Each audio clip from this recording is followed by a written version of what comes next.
Ladies and gentlemen, welcome back to week 2 of the RCI Multi-Sprint Series Season 4, and welcome to Portugal on a beautiful, gorgeous, sunny day at the Algarve International Circuit, a circuit world famous around the world, in the world. It's a 15-turn, 2.89-mile ribbon of tarmac, lots of elevation change, lots of excitement, and you join us as we're beginning our 20-minute qualifying, 10 minutes for the GT3s, which will come out first, and 10 minutes for the hypercar that will come out shortly. Lots of different cars to see here, lots of different lines, most likely. This circuit aids to finding your best and most personal pace, and we will certainly begin to see that shortly. I'm Jack Mays, joined in the box by the wonderful, incredible, amazing Jesse Lee, and also Ted Edwards, just the sexy beast that he is on the cameras today. Jesse, how are you doing today, buddy? Hello, everybody, and welcome, and thank you very much for the warm introduction, Jack. That was, wow, that was a heck of a glaze coming right off rip right there. But welcome, everybody, back to Algarve here in Portugal. It is another round of the Multi-Sprint Championship. The GT qualifying just underway. A 20-minute session divided into two. LMGT3s get the first 10, and Hypercar get the next 10. It is great to be back. I feel like we were just talking about this, about how we always seem to come back to Portugal. Portugal, again, a lovely, beautiful country with this fantastic racetrack in it as well. What more could you really ask for? Honestly, I'm not really sure, but yeah, no, this is the circuit that I've commentated on the most. That would lead most people to believe that I'm very familiar with how this circuit operates and how racing operates on the circuit. No idea. I'm actually not the most familiar with Portimao. I know that it seems to sort of be a bit of a love-or-hate circuit. There's some people that are sort of lukewarm on it, but most are like, oh, it's great, or oh, it's all right, I guess. I'm on the latter camp, not the biggest fan of this circuit. I truly think that's because of it being a skill issue. Jesse, I don't know. How do you feel? How do you feel about this circuit as a whole? Yeah, I mean, the more that I've raced on it in this decade, the better that it has become. I think it's a really tricky circuit. It's more technical than you might, or than some might expect. I think Jack, I think you understand it a little bit more than most. It's really easy to get this track wrong. It seems innocuous when you look at it, but the reality is it's quite tough, and it's one of those one groove sort of racetracks around most of it, where if you get offline, if you get it wrong, it goes wrong in an absolute hurry. Hopefully, we don't see any of that today, but Monsieur Berriat will be not far behind if you do get it wrong. Oh, absolutely. Yeah. Fortunately, there's a good set of gravel traps that may keep you from meeting Barrier, and Tom Watts was just going through the turn 7 and turn 8 section, which I feel like is one of those corners. It's a quick double right and an elevation change, and if you get a little bit too early on the power, if you get a little bit off balance on the weight transfer of your race car, it is easy to end up in that gravel, and if you do it a little bit too quickly, it is extra easy to end up in the barrier. As we're going to see our first bit of laps get put in, we have Anthony Chevenson is, well, I was going to say he's first across the line. He was first across the line with a 45.6. That will be the time to beat. Those laps will come in a hurry. Jones already jumping to the top. I must say, this may be a driver that we missed here last week, but I'm a big fan of the livery. It's sort of, that sort of green and black puts me in mind of like the Lando Norris color scheme, but it's got the French flag on it too. Neat livery, as we were talking about last week, Jesse. I know you agree with me. Great to see lots of custom liveries here on this racetrack. We're not only analysts and motorsports commentators, we are livery critics as well. We do appreciate a good livery indeed, and a lot of them on display here in LMU. Of course, both from the different seasons of WEC and ELMS, etc., and so forth, but also, of course, custom liveries as well. Jones currently on top of Smith Adams, Chevrolet in third place, the top three. Wilkinson, Janowski, the top five. Shipston, Huell, Townsend, Watts, Scotty the top 10. Several other cars have yet to set a time. A couple of those may not actually be here. I know that Vermac is, but they have yet to set a valid time. That's something else that can happen here, Jack, as well. Something we got to look at, especially considering this is an 80-minute race, right? Track limits getting you penalties. Yeah, that's a great point to make, especially considering earlier this week we had the 1.2 update in LMU. I'll probably be talking about that a fair bit. Lots of exciting stuff. One of those is an update to track limits on. They didn't give a list of circuits, but I'll be honest, it feels like all the circuits have been updated to maybe feel a bit more consistent. And honestly, they're a bit stricter, pretty much across the board. So I Yeah. think we might maybe see some drive-throughs coming along. I certainly hope not, but it's something drivers are going to need to be careful with, not just in qualifying, as far as invalidating their hot laps. Like that might have been an invalidation there from Zach Vermaak, but also in the race. You got to keep it between the lines for the full 80 minutes there, and a very, very good point, Jesse. And hopefully, I don't like to see penalties get thrown out, but we may see one or two come along in the race. Janowski goes P3. Raphael Huell gets into sixth. Then Vermac goes all the way up inside the top five. You talk about the 1.2 update and what it's changed. Well, it's changed a lot for LMGT3. We're still waiting for some of those changes to trickle down into Hypercar. Studio 397 say that they're coming. But it has potentially thrown a curveball this week into the LMGT3 field just a little bit. You talk about track limits, Jack. I spent the entire week invalidating Lesmo 2. You want to talk about the track limits update? Yeah, it was, man, that hit me in the soul. Brutal, man. Oh, Lesmo 2, exit of Ascari. I know that. I did it. I think my first 3 races on Monza, I think I got to at least 2 points of those available 3 in track limits. And man, that grabbed me good. But it definitely about changes for the LMGT3 category. It's pretty much most cars. The LMGT3s, the LMP3s, including obviously the addition of the new Ginetta LMP3 car. And the LMP2, a lot of tire updates is what we got. It feels more progressive. The way that tires go through heat cycles, the way that you can sort of warm them up has been changed. And from what I can tell, my not very professional opinion, my very amateurish driving opinion, everything feels rather good. I think tire warm-up was one of the things that felt maybe a bit awkward in this sim at times, and it really feels like it feels more in line with, I guess, how it should. Not having driven an actual race car, no idea what it actually is supposed to feel like, but I don't know about you, Jesse. I feel like it feels pretty good. Well, it's supposed to feel natural, and even if it's not conducive to comfort, it should feel natural. That's my opinion of sim racing. It's my opinion of real race cars. It should not feel awkward in that way. Now, race cars are generally very uncomfortable, right? But you should be able to translate that in it to look and feel right. You can always tell a good video game from a bad one by playing it. Race cars are exactly the same. But you're absolutely right. That was my overarching opinion this week with 1.2 is I never once thought about it or complained.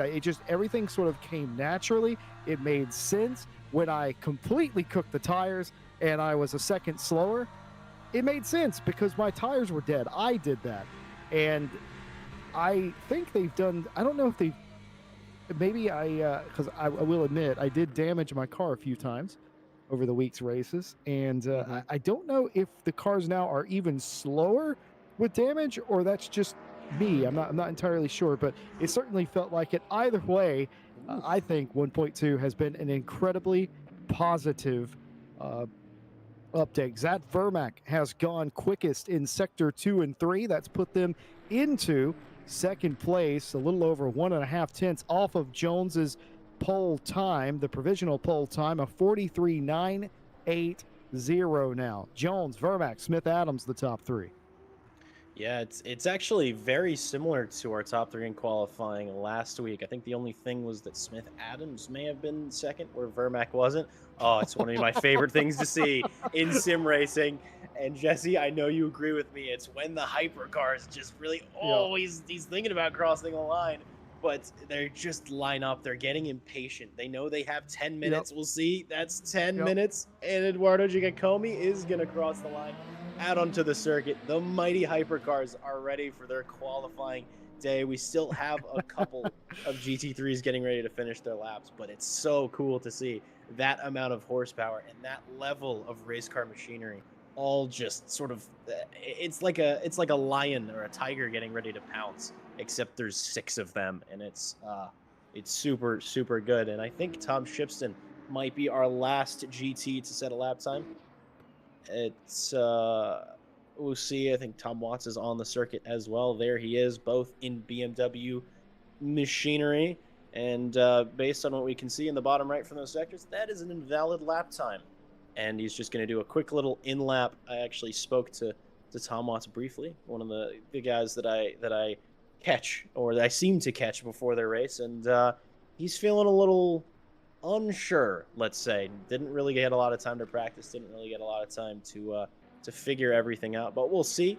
Qualifying's one thing, a race is an entirely different scenario. Here comes Tom Shipson through Gulp Corner, one of the strangest corner names on any circuit I've ever seen.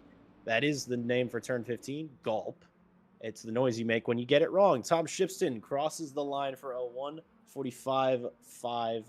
It's I don't think it's an improvement in position, but it is an improvement in lap time. That is the end of GT3 qualifying, and now, Jesse, is hypercar time. It is indeed hypercar time, the fastest of the fastest in Le Mans Ultimate and all of prototype racing. And these speeds are going to look incredibly different and dramatic in relation to LMGT3. It's also when these cars, when they get it wrong, it goes wrong in an absolute hurry. Just look at the difference. You can tell visually on camera just how much more agile and ferocious these cars are around the Algarve Portimao circuit here. And riding on board just gives you a great illustration of how quickly they are not only driving, but having to make corrections here. And keep in mind, Hypercar did not get quite as much of the 1.2 update tuning as some of the other classes might have done. So they're not necessarily battling those new feelings in the car, all things per se, but they are having to deal with those potentially more restrictive track limits, certainly updated track limits nonetheless. Yeah, I think that's something that's going to be on their mind. I will say though, hypercars were the class that I felt like maybe was at its best in MLMU. Maybe not in need of changes. I'm sure if the changes we've been experiencing in other classes are anything to go by, I think it's going to be all great stuff once that comes around. I am looking forward to the specifically how heat gets put into the tire on a warm up, because the warm up is still a little bit brutal in the hypercar, as the Giacomi goes across the line with a 31.1, first to set the line. The benchmark time in the benchmark car in LMU, which is the BMW M Hybrid hypercar. And here it is. It's Ted Edwards, one of his favorites, and honestly one of my personal favorites as well, ladies and gentlemen. It's the Cadillac. If that doesn't get your blood pumping, a big old American V8, oh, I don't know what will. Shakes the ground. I've heard, and we've got a whole host of hypercars here, and one of the things that LMU does the best is, honestly, you can drive just about anything and find a reasonable bit of success. Here's a Porsche. I know we have a Lamborghini somewhere around. We have a Valkyrie, and I think there might be an Alpine some way, somehow, somewhere around, but at the moment, it's Marco Badowski that we are on board with. He's coming through the Tor Vip in turn 5, going through turn 6. This is possibly the most difficult part of the circuit, turn 7 and into turn 8. It's such a tricky traction zone. You sort of cut that curb, the car gets a little bit unsettled, and you're going up over that hill. But it's so quick through turn 9 in a hypercar. And this is another difficult corner. This is actually Portimao corner Oh, of turn 10. And coming over that crest, it's a blind braking zone almost. And it can be so, so tricky. Flat through here. And then towards turn 13 and 14, which this is one of my least favorite corners in racing. I can't get it right. Actually, well, I've figured it out in the past. Actually, yesterday. I feel pretty good about turn 14 now. 15, gulp. That's the noise you make when you keep your foot almost fully planted in a hypercar as Marco Badowski finishes his lap. And let's see where it places him. Ninth position currently. It jumps him up to sixth, just ahead of Christopher Stripp and only just ahead as Gaikomi is still on the pole. Clearly a good lap to start off our session.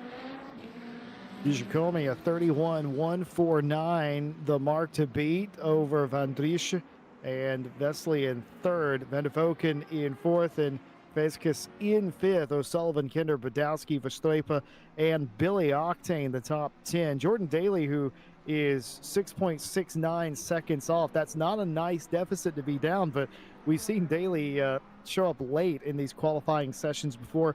Might that be what we see here today? Kanani, I think, is the only car not here today from the hypercar class. McConnell in 12th place is here, but has yet to set a valid lap. We saw that earlier with Vermac, and we saw how well that went for Vermac. Here is Jack McConnell. Oh my goodness, there's another Jack here in RCI in competition as well. So what do you think about that? Well, I think it's going pretty well considering he's put in a purple sector 1. I think Jack McConnell might be doing what this Jack cannot, which is drive a race car to any degree of pace in any sort of competition. But we'll see how this lap goes on. We'll see how he handles turn 8. I mean, it looks pretty good. You want to cut that corner as much as you can. It does look mighty composed, the BMW, going over those curbs. Some cars seem to sort of bounce around and try to spot his braking point, because ultimately I have no idea what it is. I just sort of close my eyes when I see the crest and hit the brakes a little bit. I make the turn 11 Portimao corner, and this corner here, turn 13, it can be an overtaking opportunity, believe it or not. Sometimes you can go for a bit of a late move on the brakes. Maybe we'll see one or two of those. And Jack McConnell, I can't even say his name or my own, is purple sector 1, purple sector 2. We might be looking for a new provisional pole position if sector 3 was good enough. He's getting ready to cross the line. It is purple. It's a 30.9. That's the first driver in the 30s. What can Eduardo Di Giacomi do? We still have 2 minutes, 20 seconds left in the session. Only a couple more laps for all these hypercar drivers. So we've had 3 different Jacks, by the way. I love getting into RCI lore. We have had 3 different drivers participate in LMU here at RCI. We've obviously had Jack Mays, who joins me in the booth today. We've had Jack McDonger and now Jack McConnell, which I think makes Jack the most popular name in LMU. I think it has to be said. Kind of funny how that works out. Try to dispute that. Yeah, ain't that so? That's absolutely like, who would have ever have guessed? Eduardo in second place now, looking to improve. He's on an outlap, I do believe. So this lap won't be anything of note, but he is far enough along. He will get one more crack at the number 1 starting grid. It's McConnell, Di Giacomi, and Van Driesch, with Van der Voken up into 4th place, Vesely down to 5th, Kinder, Veskes, O'Sullivan, Badowski, Verstrepe, the top 10 now. And Daly has, I think he's actually not improved, but he's still 6.9. He was 6.69 down earlier, and now he's 6.9 because McConnell moved the goalpost a little bit. Now. And now it's 7 seconds, and it's been absolutely ruined by McConnell, who I think just went quicker again. Yeah. 30.784. That's incredible for McConnell, who now sets the bar even further. He's going to need nearly 4/10 is Giacomi. Yeah, it's I think we've figured out the sort of pick of the car, at least in qualifying on this circuit.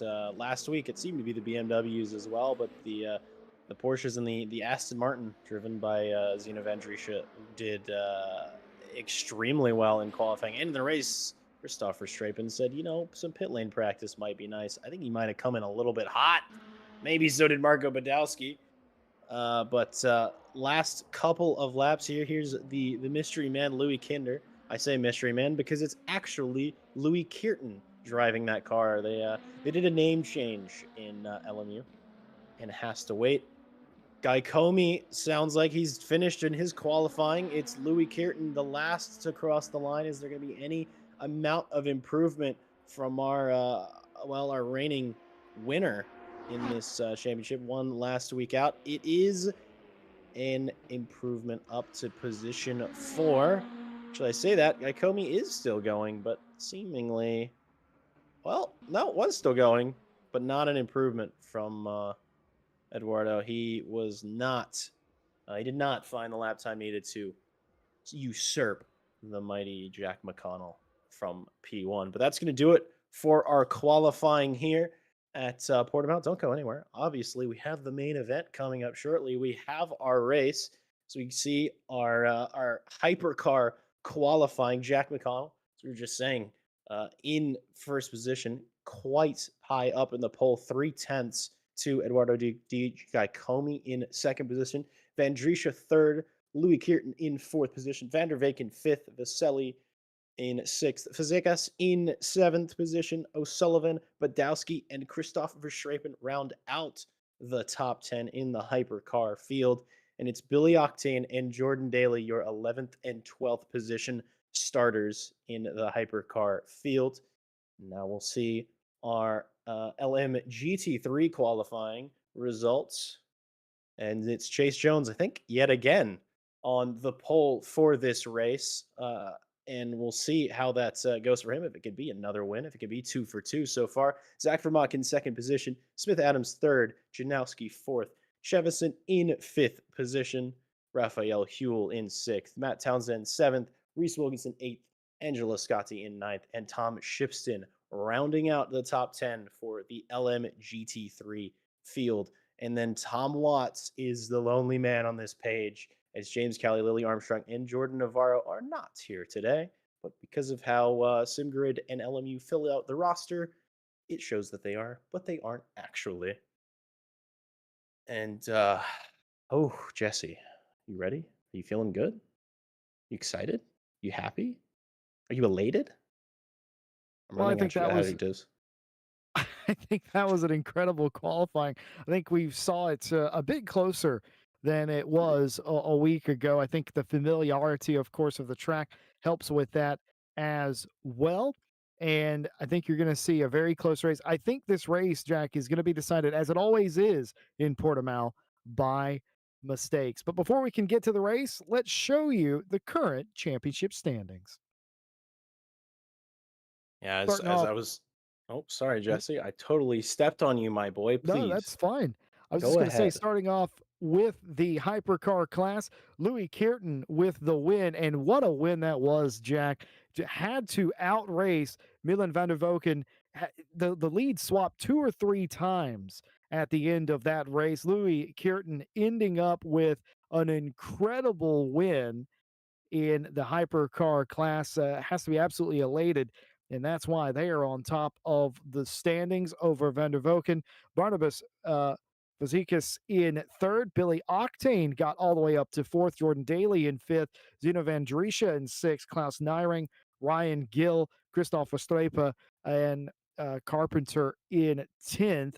Nobody else in hypercar has championship points, of course.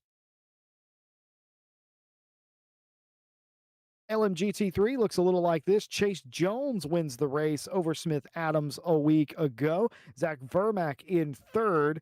And you could tell that we've only had the one round, so the championship points reflect the finishing order from a week ago. Just off the podium, a couple of Fords. James Cowley, Matt Townsend fill out your top five. Fulvio DiPolito in sixth place. Jacob Janowski in seventh. Tom Watts, Lily Armstrong, Tom Shipston, Reese Wilkinson, and Voce Rybecki, the 12 cars that have championship points. Nobody else does, of course. You have to finish 85% of the race to get championship points. Jack, I'm expecting an electric race here today. I think everyone at Silverstone was filling out the cars and the track a little bit. I think LMGT3 may be filling out and shaking out their cars a little bit here today because of the 1.2 update. But I expect a back and forth race, not quite like we saw at Silverstone, but I expect a back and forth race. I think I'm right in saying this race will be decided by mistakes at the tricky Portimao circuit. No, I think you're absolutely on the money there. It's going to be up to who can keep it consistent and who can keep it in the lines, who can keep it out of the gravel, and who can keep it away from our dear friend Barrier. And as we see the starting order rolling out in front of you, it's a fantastic time to mention that we actually are running two splits of this race. We had so much good, awesome interest in this series that we had to open up a second split that immediately filled up. And right as we're doing this very short formation, I will run you through the top three in qualifying in split two. It's Nicholas Keller on the pole, Martin Mears in second, and George Barr in third in the hypercar. In LMGT3, it's Luca Ribenriu, Emo Plates, and Dries Verhoost in third position. And I will give race updates accordingly as we're going on, because we gotta show split two some love. They're racing for this on the same circuit in the same cars as these guys, and would love the fact that LMU seems to be attracting so many amazing drivers, and it's always a privilege to get to watch some incredible talent pound around the circuit, and we're getting ready to do it for the second time this season. It will be green flag any second. Drivers waiting. Who's going to get the better start? Who can get the I'm jump? nervous, Jack. I'm terrified. Turn one on this circuit is unlike any. Oh, Oh, no! oh no! Oh, it's a terrible start for Jack McConnell. He didn't get the launch and he just got punched around by the car behind him. But it's Guy Comey taking the start and taking the lead through turn one. Huge drama immediately for our pole sitter. And it's Ryan O'Sullivan who we're on board with now in the mid-pack. But things are seeming to sort of fan out pretty cleanly through the first sector. I think that's Vaselli off a bit wide there. Oh, it's a bit of a parking lot. In the GT3, Tom Shifson getting side to side with the Mustang driver. But, that's a backwards BM in the back of shot coming up that hill. Maybe that's Zach Vermaak. He had a good qualifying, and it's tough to see him back there. Hopefully not too much damage. Oh, Jack McConnell. It is heartbreak. After a start like that, probably massive damage on the rear, and maybe decided it wasn't worth basically being 2 laps down at the beginning of this race. But it is good news for a Guy Comey, though, taking the race start cleanly, taking lap 1 very quickly, I must say, Jesse. But that's never the start you really want to see, especially from the pole sitter. No, of course not, and we'll show you replays of that once things settle down here, but they certainly do need to settle down. Well, McConnell out of the race in dramatic fashion, just barely didn't even make it to turn number 1 hard into the pit wall. That'll be day done. Comey, leader of the race over Vesely, and it looks like Kierton up to 3rd, O'Sullivan 4th, Van Driesche in 5th, and Verstrepe in 6th place as they run currently. Here is Christoph Verstrepe in 6th, trying to outrun, I think that's Van der Voken right behind them, and is Fazekas, everybody here in Hypercar, other than the one car that's DNF now, in a line together. There also, of course, was the incident with Vermaak. Got to feel bad for them as well. That seems to be the tail of the tape here. 2 highly qualifying cars in both classes. One of them DNF, one of them at the back of their field. Just absolute drama here at the very beginning of this race. Louis Kierton now in 3rd place, trying to get by the Ferrari of Vesely. Looks like Louis Kierton has a little bit of the pace here early on, Jack. I mean, it's not terribly surprising if we're honest with ourselves, given what Louis Kierton was able to do last week, though it is worth mentioning that most of that pace came out towards the end of stints and towards the end of the race. So maybe Kieran's thinking about a different strategy, which is let's go ball to the wall from the beginning. But it's Raphael Huel. Oh, that's turn 8. I know that wall. I know that gravel trap. That's turn 8 that Raphael Huel has gone off in his Porsche. Fortunately, though, that rear wing is still on that race car, and he can keep driving, possibly with a little bit of rear bumper damage, maybe with a little bit of rear suspension, but nothing too major happening with Raphael Huel there. And we see Matt Townsend fighting in the mid pack in the GT3 field. That striking Mustang. I know Ted Edwards loves a good Mustang. I don't know how he feels about a highlighter pink and purple one. I don't know. I think I'm a fan almost immediately, being hustled by the Iron Dames Porsche in the rear view. That would be Nate Smith Adams, which Smith Adams must have been off to a bit of a poor start, qualifying in 3rd position, I believe, but now thinking about taking 5th place back in the braking zone of 1. The Porsche is a very quick car in this circuit, and a big chunk of the curb taken by the Mustang driver, but everything's sort of panning out just a little bit, as I think we're going to catch a couple of replays here, get caught up on what we are going to see. You know, I thought Mustangs were horses, not birds, but you're going to see this Mustang fly. Look at this. Bang! Oh my goodness! Up on 2 wheels for a large portion of time through turn number 1. It unsettled the Mustang, and they had to regather it back up. Let's take another look at this. Apparently something else Ted Edwards is telling us has been fixed in 1.2 is the replay selection. Look at that. Yeah, that didn't look that bad, but I'm going to tell you something from a driver comfort perspective. Brown. That is a code brown. Yeah, absolutely. Jack knows what I'm talking about. That is a code brown moment. That does not feel good. That is not okay. And that car very nearly got away from them, but didn't. Let's see. You talk about Smith Adams having a poor start. Might they have been caught up in the Vermac incident here? I wonder as well, off the start. And yep, that is exactly what happened. Yeah, that's when we cut back to that shot, and I saw the BMW there, and I was like, oh, it looked like a bit of a parking lot. Oh, he just gets tagged on the exit of whoever that was turning in. But we'll see from an alternate camera angle. We'll see on board from Smith Adams whether it was.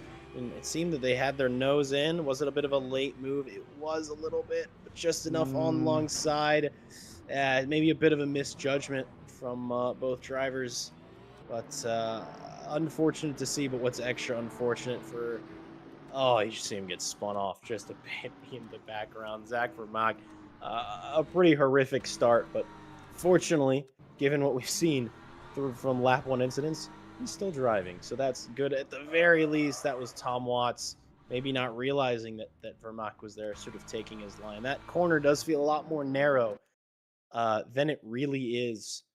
Since it's a big crest, and if you're not on the racing line, if you're not applying power correctly, it is super easy to spin the car at the beginning. We're gonna now jump and see the replay of I was gonna say turn 1, but I don't think he made it to turn 1. We'll see what it looked like on board from. I believe we're gonna see from Milan van der Veken's perspective. Yeah, I know what happened actually there, Jack. First of all, we are reading chat as we always are. Erickson chat, watching the race. Hello, Kevin Boss as well, cheering on. Thank you so much for being with us, Boss. And I believe Jack McConnell has joined us to explain what happened. Inputs aren't working like before. Pit limiter did not turn off. So they were the pit limiter and expecting it to turn off once the track went green. It didn't. They got ran into from behind and put into the wall, I believe is the explanation there. And that was day done. Just a simple error. And yeah, it's that is a busted hypercar. Yeah, steering damage. I mean, it's probably just increasingly upset coming around here. Maybe McConnell was thinking about going through the GT3 field and maybe thought better with the car in that condition, and just sort of, that's a tough one to sit with. You do what you need to do on pole. You feel really good about your race start, and it's one thing. It's one thing when it's a self-inflicted wound. Maybe you got a poor launch or whatever. But if you hit the button on your controller or on your wheel and it doesn't engage how you're expecting, I mean, what are you meant to feel? What are you meant to think? It's just, you know, to me, that's something that makes you sort of rethink. Oh, are my pedals working? Is everything going on as we're getting a little bit of a picture Hmm. of the tires for this race, which I'm imagining those hard tires are going to be on the front left if I were a betting man. But yeah, it's an unfortunate thing to see there for Jack McConnell there. As a fellow Jack, my heart is out to you, and hopefully, maybe next week, maybe the soggy Imola might be your new calling, and you can get a great race start there next week. Well, I think you're going to be right with your assumption on them using a harder front tire.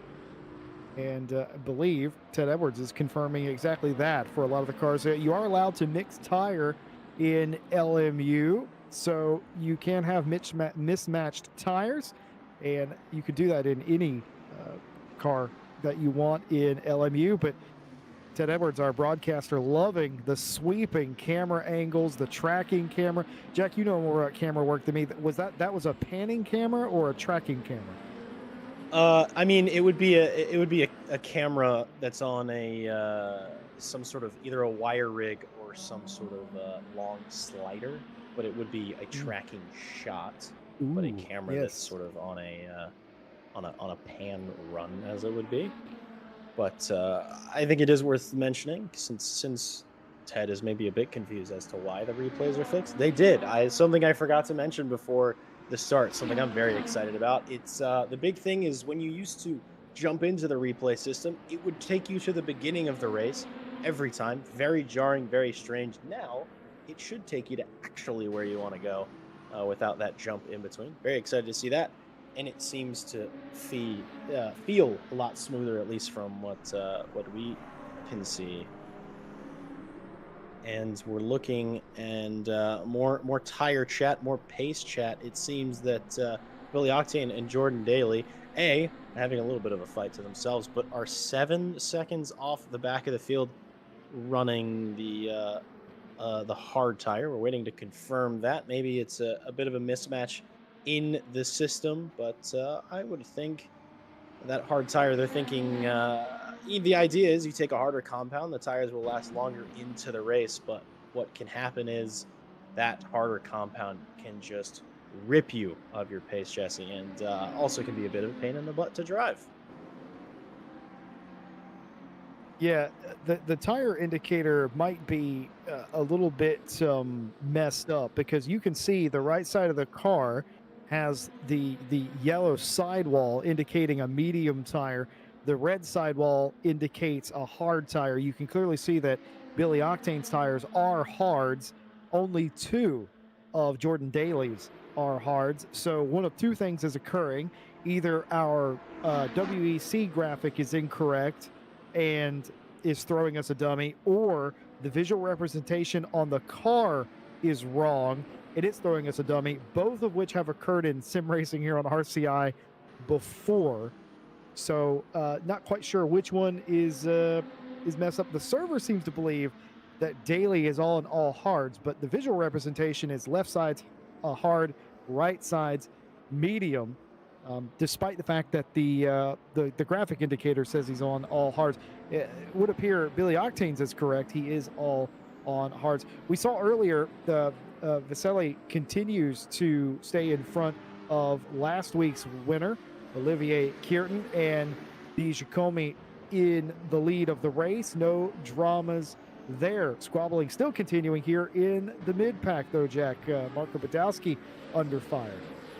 Yeah, it's interesting to see it. It's almost there's packs forming, almost like you see in single meg racing, like we've been seeing in the Porsche week after week in the Porsche splits. No, it's happening in multi-class, and we're getting that representation. What I like to think of the best part of multi-class is when classes are fighting and they have to deal with other class cars, whether it's the slower or faster one, interacting with that battle. It can make or break a move. It can cause certain things to occur. As I like to say, multi-class giveth and multi-class taketh away.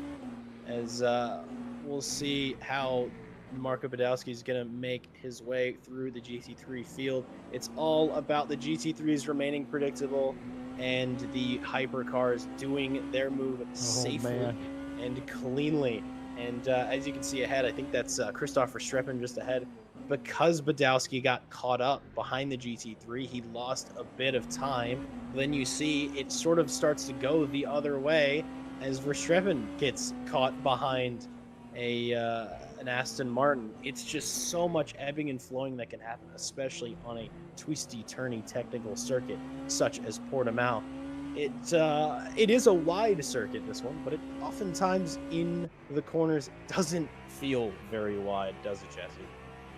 No, I mean, it's certainly a circuit that if you get close enough, you can sort of lunge at people. And I know that stewards, especially our stewards, don't really like that at all. And who can really blame them? But you can lunge at somebody. But as far as a groove, it is a one-groove racetrack. Oh, and Zino Van Drisha is backwards and has to let the entire field go by down to P11, dead last in the hypercar category. The question is, how did it happen? And it's going to be mixed traffic. Oh, and the Porsche comes all the way back and cleans up Zino Van Drisha. And which Porsche was that? Because we have two of them that are quite similar. Was that? Yeah. Was that Badowski? Was that Verstappen? Not sure. Ted, I know, is furiously trying to find it. It's not Chase Jones. So it wasn't Chase Jones. It was the other Iron Dames liveried one. Yep, absolutely. We've just got to figure out. We just got to figure out whom that was. We will figure out whom that was, and it was Nate Smith Adams. It is Smith Adams there. I think, well, that's not Smith Adams that we're on there, LMU. This is a beautiful time to describe what I like to call LMU moments, where things just sort of happen in a weird way for almost no reason, and it pretty much entirely has to do with technical stuff on LMU side, such as tire graphics not showing us the correct things, or the replay system not showing us the right car. Do you want to hear my favorite patch note of the year? And I'm talking of the entire year. Keep in mind, you know, a lot of games come out every year, a lot of patch notes, right? My favorite patch note of the year just happened this week with LMU. Do you know what it is? I'm not 100% sure, but please regale me. There was a patch note for LMU. I think it was a hot fix that they released after 1.2 came out, and it was to fix an issue with a seagull causing a crash to the game, I think is what it was. That's unbelievable, and I'm actually a bit disappointed that I didn't see that. But I think Zino Van Drisha, it was taking a pit stop. Clearly, I mean, it wasn't just one impact. It was a second against that portion. I'm sure there was some front suspension, maybe some damage, as Ted Edwards is furious in the box right now. I know you guys can't hear him, but we certainly can. He's desperately trying to get a good replay of this moment, and I think we found it. I think we're having it. It's just, I think it was maybe well, it's hard to say who misjudged what with, I mean, it's, you know, naturally it is the job of the hypercar to get through cleanly, which there is room, but it's just maybe a little bit of understeer, brushing a little bit wide by Smith Adams, and it's so unfortunate that the timing worked out that Van Drisha got another hit just after that, and we'll go on board with him, see maybe what it looked like from on board. This is going up through turn 12 here. Van Drisha's like, everything's all good, and then it's not good. It's really, really not good. That's extraordinarily dramatic from on board that hypercar. Everything's normal, I promise. Oh, there's that steering damage I theorized. It was a front left impact when Smith Adams made contact, right? Whenever they came back across the track, swept across into Van Drisha. and it's crabbing or tracking incredibly horribly to the left. And yeah, that is a very, very damaged car indeed. So Zeno Van Drisha and Smith Adams involved in a multi-class incident, or an interclass incident, I should say. Meanwhile, clean sailing for Giacomi and Vesely and actually that's Kierton, in fact, out in front. Louis Kierton, who I may have called Olivier once already in this broadcast. It is hard. Look, you call the same name, all right, and Louis, you'll have to forgive me. You call the same name for 5 years, all right, in these races, and then all of a sudden, it's Louis Kierton taking center stage for the Kierton family. It takes some getting used to. That is my excuse. But my point is, Louis Kierton not letting Vesely get away at all. Only a few tenths in it. It's been like that since the drop of the green flag. I think something worth mentioning as well in the hypercar field comes with P4, which is O'Sullivan and the mighty Cadillac has basically held up the rest of the fields. I think it was 10, 11 seconds behind P3, and nobody's gotten through. I know there was quite a bit of chasing down going on early in the race. Oh, that's Huell going for a dive, and it's Huell going for a spin. Oh, he was thinking about it into the braking zone for Portimao corner. That's 10 and 11. That's the blind corner. And I think we're going to jump back for a replay of that. That's Huell on... Well, that's not Tom Watts. I know that because Tom Watts is in a BMW. I'm going to guess that's Reese Wilkinson in that McLaren there. And that is Reese Wilkinson. And we'll see on board with Huell. He saw an opportunity. The brakes on the Porsche are incredible. Oh, just sort of dive. Oh, and it was just a baby of a touch that sent him around. I think Reese maybe shut the door on him just a little bit.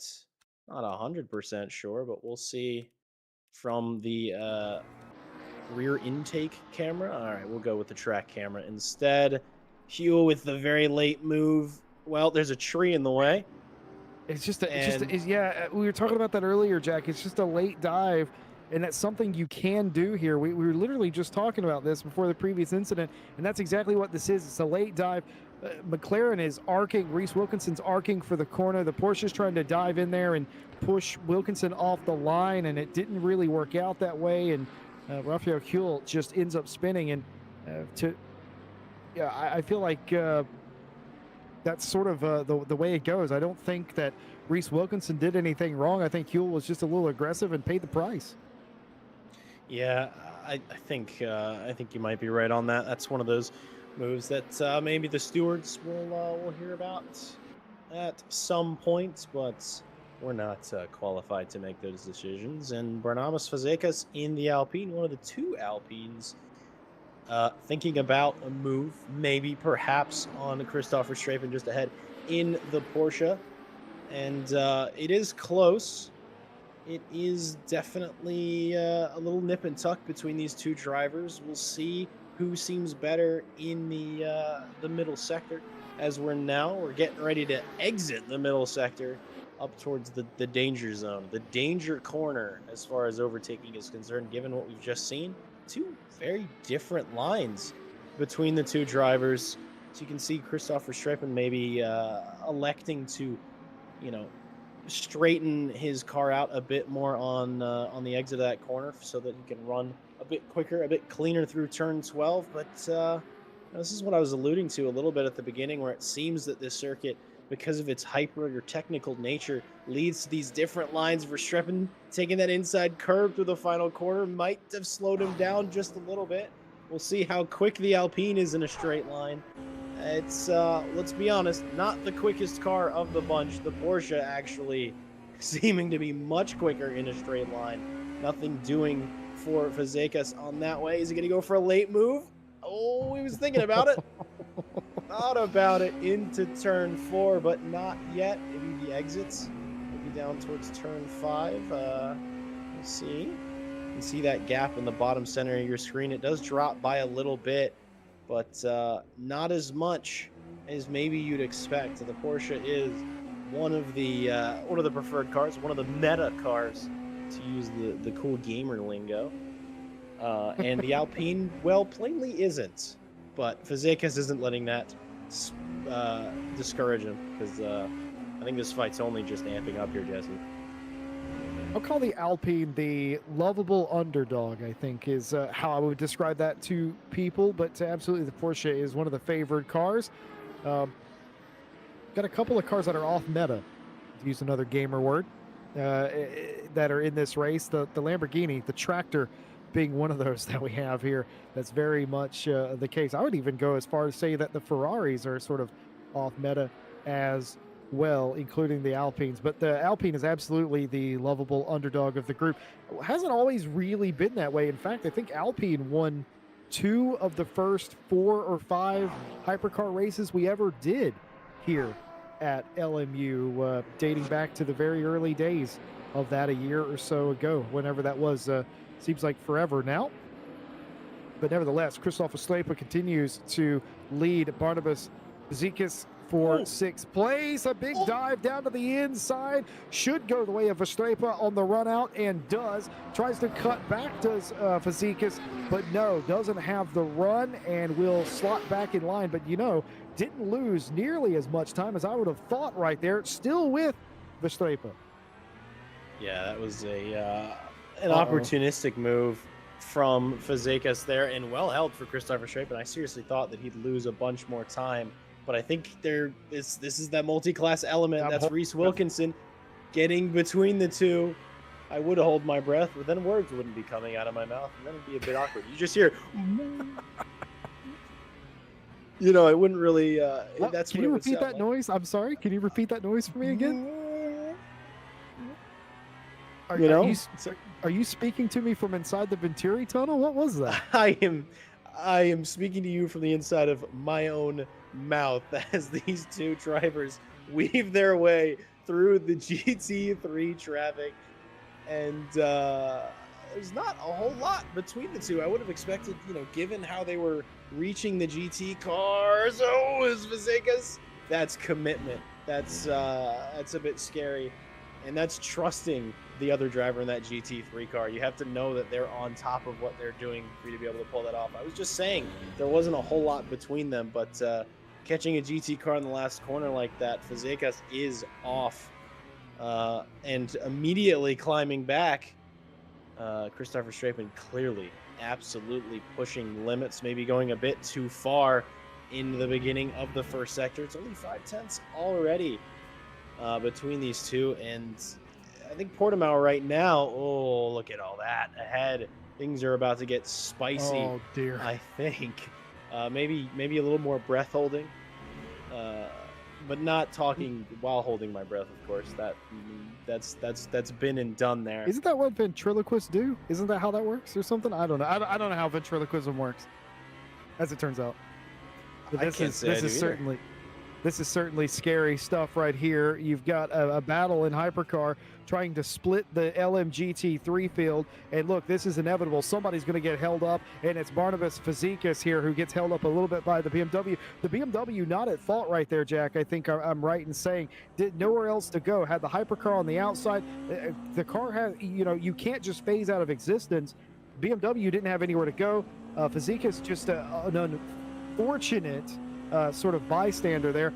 Did the right thing though and waited. Yeah, no, I think you're right. That's sort of just what you have to do. Being the GT3 driver, being the slower class car, it's all about remaining predictable, and that usually just means driving on the racing line. And somehow, some way, Fazekas has absolutely cleared him. Wait, what? Yeah, I believe that Verstappen got held up behind a GT3 on the exit of the final corner, and while we were blinking, Fazekas just sprinted by. I don't know, maybe we'll see a replay of that at some point. Turns out Ted Edwards was eating chocolate. We were on board with the Alpine, and I noticed, I was like, wait, that shouldn't be clear running in front of them, and it was. And how in the world? So it happened before the final turn. So how did this go? It looks like Verstappen goes to the outside in the final turn is where this goes. This goes back to where the Fazekas was held up by the BMW. It looks like Verstappen gets held up by a Mustang here, but makes it through. But here's what I'm talking about. He goes to the outside, just a tighter line by Barnabas Fazekas, and that's all it's going to take right here to get beside him. And they cross the line. Not quite there, not quite there. It's going to be done in turn number 1. Fazekas done and dusted, as I believe Verstappen backed off just a little bit, Jack, to facilitate that pass. Didn't want to go too wide through 1 and 2. Yeah, I think Christopher Verstappen there realized that Fazekas has the pace, as we've already seen 1.5 seconds between himself and Christopher Verstappen, and going too wide in turn 1 of Portimao is not ideal. You can do it maybe in a GT3 car, not in a hypercar. You don't want to do that. I think it's sort of smart and fair play from Verstappen to decide that maybe that wasn't the moment. And another moment that seems to be occurring, Martin Vaselli, we've sort of been referring to him in this race as the driver who has been defending against Louis Kirton. But 30 minutes into this race, Martin Vaselli's found the pace and has now decided he wants to go hunting for the lead. 0.6 to Giocomi ahead. And we're nearing the time where GT, or not GT, hypercars could theoretically enter pit lane. I don't think we're going to see any of that for quite a while, but maybe tires are starting to go off. Maybe Giocomi did a little bit too much in the beginning. Well, it actually looks like that Giocomi's been using a little bit less fuel, but Kirton, also in the BMW, same story. So perhaps the BMW uses a little bit less fuel. There's P1 in the GT3 field. I think briefly maybe went off, but has the lead still.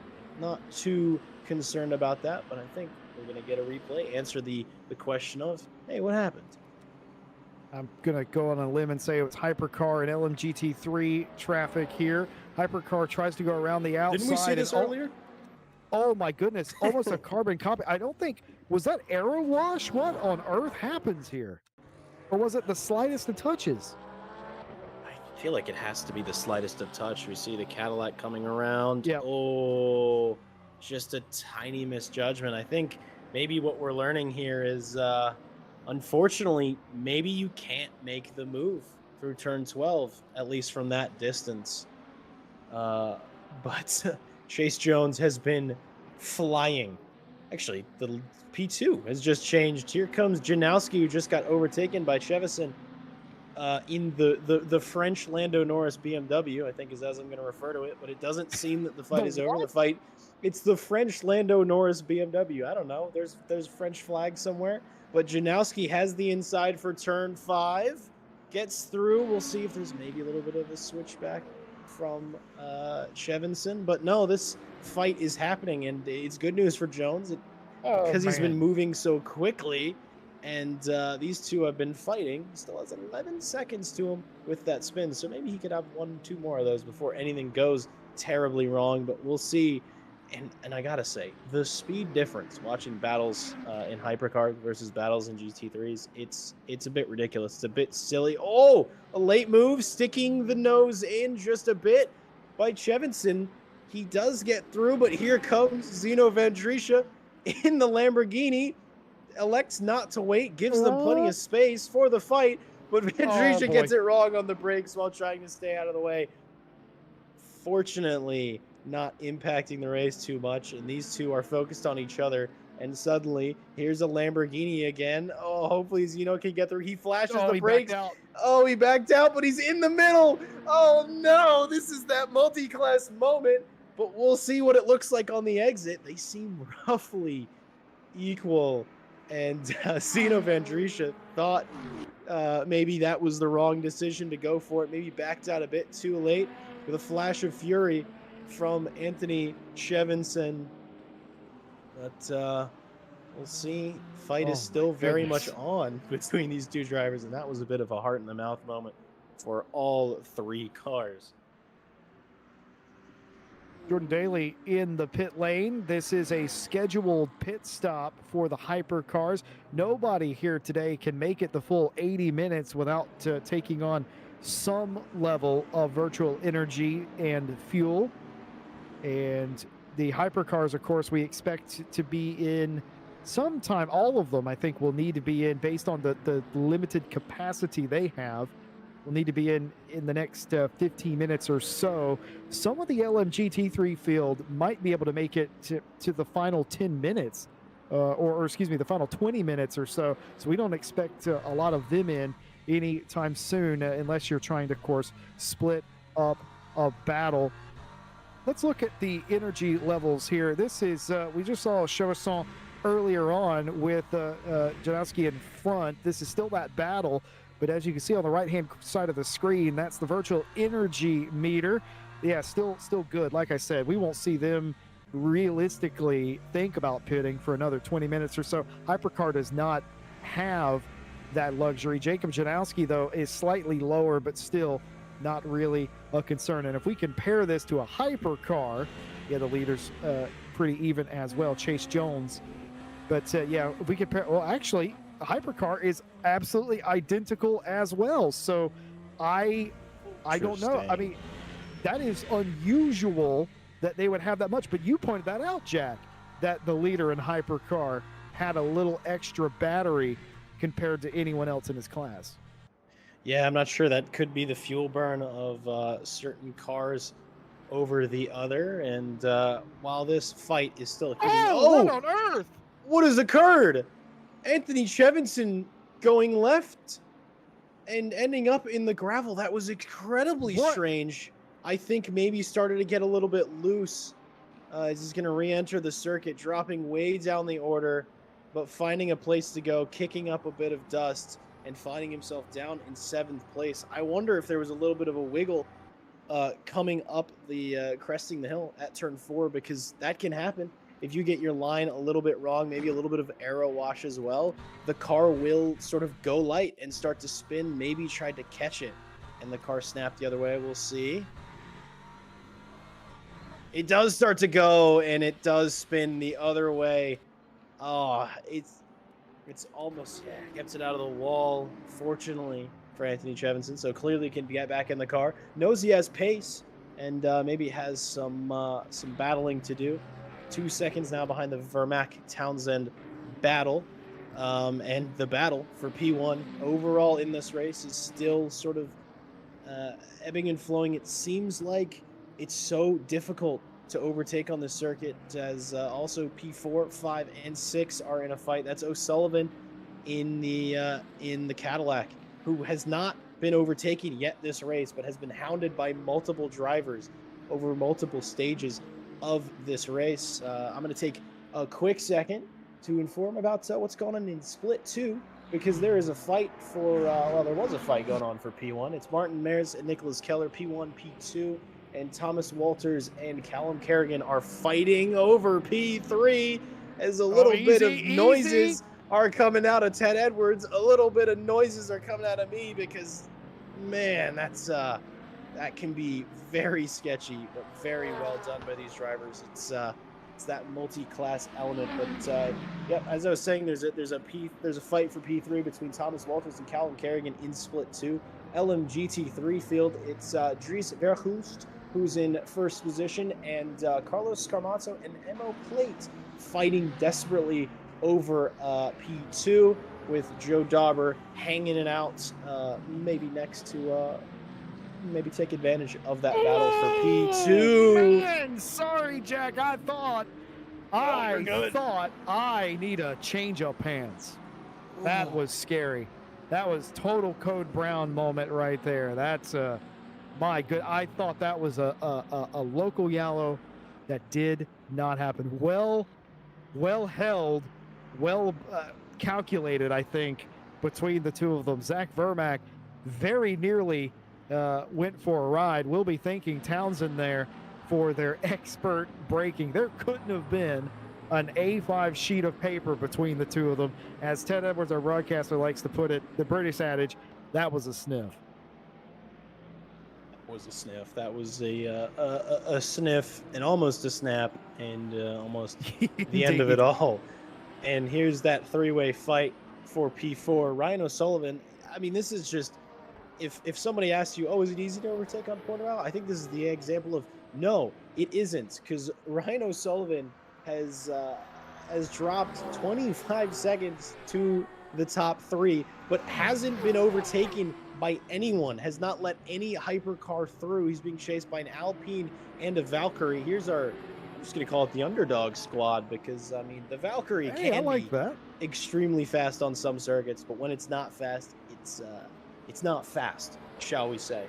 I would say maybe the Cadillac and the Ferrari are on the same sort of bubble as far as pace.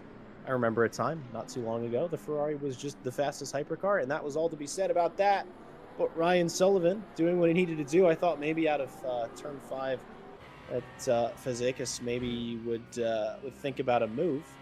But we know Fazekas has pace. And in fact, he has enough pace that he overtook Milan van der Weyken before nearing O'Sullivan. And there's our updated energy. And I'm wondering if either the Cadillac with its big American V8 is using less fuel, or maybe he's going for a little bit of a fuel save. Because after all, if you save a bit of fuel, if you go a lap or two longer than your rivals, that means your pit stop is shorter. You need less fuel, and that's race time. You can get back. There is a yellow flag. It's Reese Wilkinson. That's coming up to turn 10, turn 11. I wonder if he maybe misjudged his braking. It is interesting to see him over on the grass on the right side. Usually if things go wrong, you go off to the left and meet Barrier. We'll see what happened between Reese Wilkinson coming out of turn 8. Oh, that's... Hold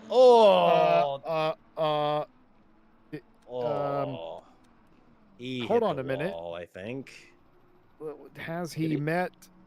I think he did, and bang. But I think that's a pretty light impact, all things considered. Yeah, I was going to say, good news, bad news. Good news is, or the bad news, we'll start with the bad news. He made it to the wall. The good news is he pancaked it on the left side. Why does that matter? And if you're coming from another sim, you might not understand why that matters. Because suspension damage is simulated in LMU.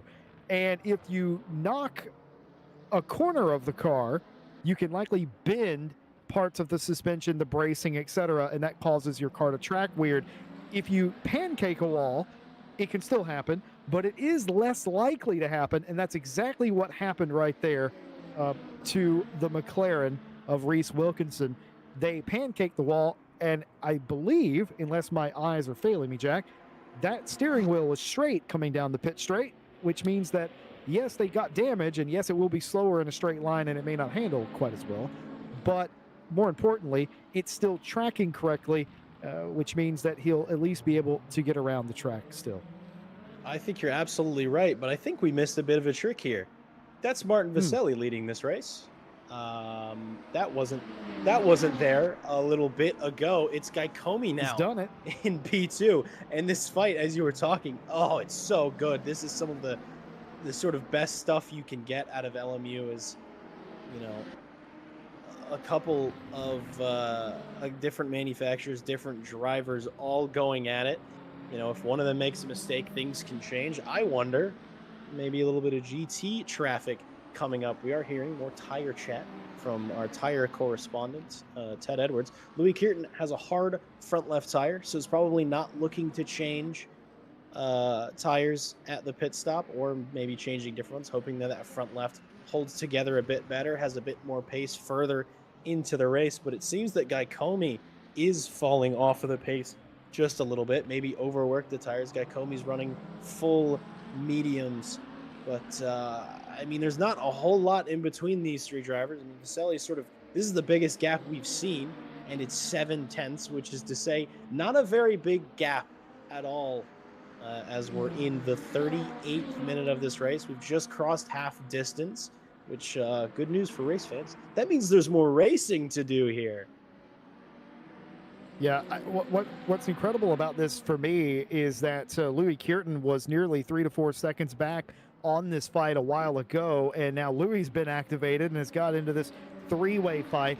Vaselli has taken the overall lead of the race over Giacomi, and now DiGiacomi, despite having a slight energy advantage, seems to be ailing just a little bit comparatively to the two other drivers that they're fighting. It's credit to DiGiacomi, they're not falling back as much as I would have expected after the pass has been made, and especially considering Louis Kirton's right behind Giacomi trying to make that pass for P2 at this point as well. But this is all helping Vaselli out in front here in that Ferrari. Yeah, and something actually just popped up in my head. This would be a potentially massive giga brain strategy move that's, I'll be honest, I'd never actually be brave enough to pull off. But what if Gaicomi let Louis Kirton through to chase down Vaselli? It seems like Kirton's got a little bit more pace. Them two slow each other down. Oh no! What? Oh, oh no. We might have lost Gaicomi while I was talking about the strategy move there. We're not sure. Maybe they'll pop back into existence. That is something that occasionally happens with LMU, is if they see a big like ping swing, big latency issues, they will sort of take that race car that's having internet issues, put them basically in their own session, and then make them reappear once ping is readjusted. But I think it's been long enough. I think that we've lost Eduardo Di scary moments here. Yeah, that's Van Drisha in the Lamborghini, who's had, well, an issue or two, let's say, with the GT3 field and dealing with them. But this is a fight as well, a three-way fight. Another, well, the only three-way fight we have going right now. And we'll see if Zeno can clear it without incidents again. He does sort of tucks in between them, but shouldn't affect the racing too much. And Angelo Scotti leads this three-pack right now and is probably thinking, oh, they're fighting each other in behind me. That's good news. That means they'll go slower, allegedly. We'll see how that pans out, but that's Chevinson on Vermaak there, pushing Vermaak just a little bit wide, but fortunately had the inside for turn one. As I was saying earlier, you can do turn one side-by-side in GT3 cars. Don't recommend it. Hypercars, don't even try. Don't even try, because you might die. Yeah, can and should, two very different things. Anthony Chevasson has taken over that P5 position, but not going out without a fight is Zach Vermaak. Vermaak trying to make it work, and they've both wiggled a few times. Flash of the lights there as he's going to be let back through, is Chevasson saying that was not on that particular pass. Maybe with contact made, Vermaak does allow Chevasson back through, and to your credit, Jack, that has allowed Angelo Scotti to scamper away. And I give Scotti credit for this. They have been showing incredible pace in LMU as of late. Well, actually, no, not as of late, just in general in LMU. One step off the podium. I think they've got a couple of podiums here in RCI competition in LMU thus far, but even still, continuing to show solid pace, kind of taking the Louis Kirton route, just in different classes. Louis Kirton, of course, has shown a fantastic sort of aptitude for LMU racing as well. Here is Eduardo Di Giacomi back out on the racetrack, and we talk about them having connection issues here today. I have noticed a couple of times on the right-hand corner of the screen, you can see some of the back-end information, the server communicating that Di Giacomi was having a connection issue at a couple of different intervals, and I think it finally caught up to them. That has taken them out of the race, quite literally, but certainly out of the race, out of the running for the win here. You know who's not out of the running? These two drivers fighting incredibly hard for P3, O'Sullivan and Fazekas. Yeah, it's interesting how O'Sullivan's been driving sort of, I would almost say, a race of management, maybe not having the pace of the front runners and sort of being a step off the podium, but that disconnection, that connection issue has brought O'Sullivan onto the podium. And, well, not to say that O'Sullivan's been resting and not really trying to keep cars behind him, but I think there's even more reason now for the Cadillac driver to keep ahead.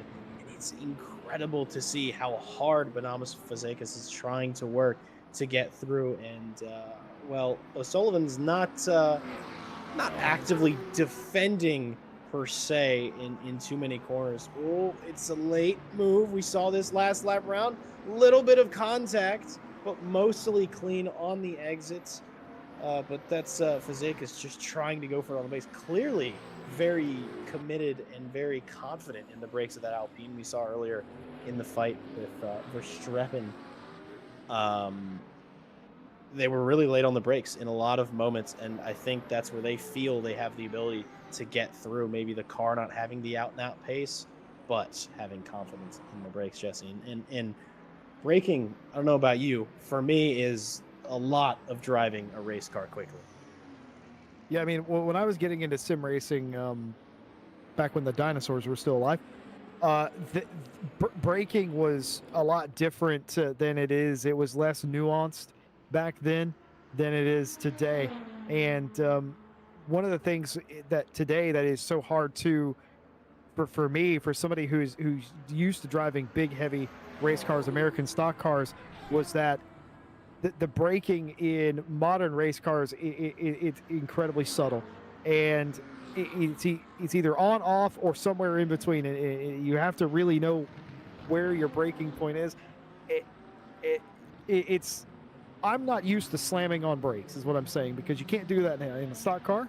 So learning that skill in modern sims has always been an interesting sort of thing for me. I always go in a little too soft on my braking, long braking zones. These drivers are not doing that. They are absolutely nailing it the last possible meter to start their braking, getting it done very sharpish, getting back on the throttle. Something I've always struggled with. I've always been very timid on the brakes based on my racing background. So these drivers, though, completely different style. Martin Vaselli, though, I believe, has to come into the pit lane this time. They are on 1%, and they should be coming in, and they are. The leader of the race, Martin Vaselli, into the pit lane, as several other cars in the LMGT3 field in as well. And this is right on what I would have imagined, Jack, to be the outer edge of what a hypercar could do here at Algarve. But we look at O'Sullivan, we look at Van der Voken, we look at Fazekas. All of those cars inside the top 5 in hypercar have around 10% battery left.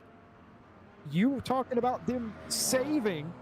I think you're right. I think that's what they've been doing this whole time to extend this run. Otherwise, I can't explain it. Yeah, I think it has to be the answer. And I was sort of thinking, what O'Sullivan's race would look like. And I'm like, well, I mean, the pit lane might sort of decide, what that is, if he maybe gets undercut. But considering he's going to get to go an extra maybe 2, maybe 3 laps over some of the drivers behind him, notably Fazekas, he gets a shorter pit stop. So maybe Fazekas will be quick on an out lap. But if his stop is 5 seconds shorter, that might mean that O'Sullivan can come out still on that podium position. We'll see how that transpires, but Louis Kearton, for the first time today, has taken the lead of this race, and he should be in this lap. I can pretty much guarantee that he'll be in this lap. He started the previous one with about 3% virtual energy. Well, about 4% virtual energy, I believe, when he crossed the line. And, yep, that is going into pit lane. Hopefully not speeding, definitely not speeding. Sort of see when they come off the brakes, knowing that they got it slowed down to 60 kph. Pit entries can be scary. Portimao is one of those that you feel like you can fly in and brake as late as possible. If you do that, actually, I think last time we were out here in Algarve, somebody was backwards entering the pit lane, if I believe correctly. That might have been in Prototype Sprint, Jesse, during the RCI radio hour. I don't know. Could be, could not be. No, you're right. Good call. I didn't remember what you were talking about, but yeah, that was a prototype sprint round. Easy for me to say. 4th different leader in the hypercar class today, Ryan O'Sullivan in the caddy out in front here at Algarve. 4 different leaders. That is the most we've ever had in a single race in the multi-sprint series.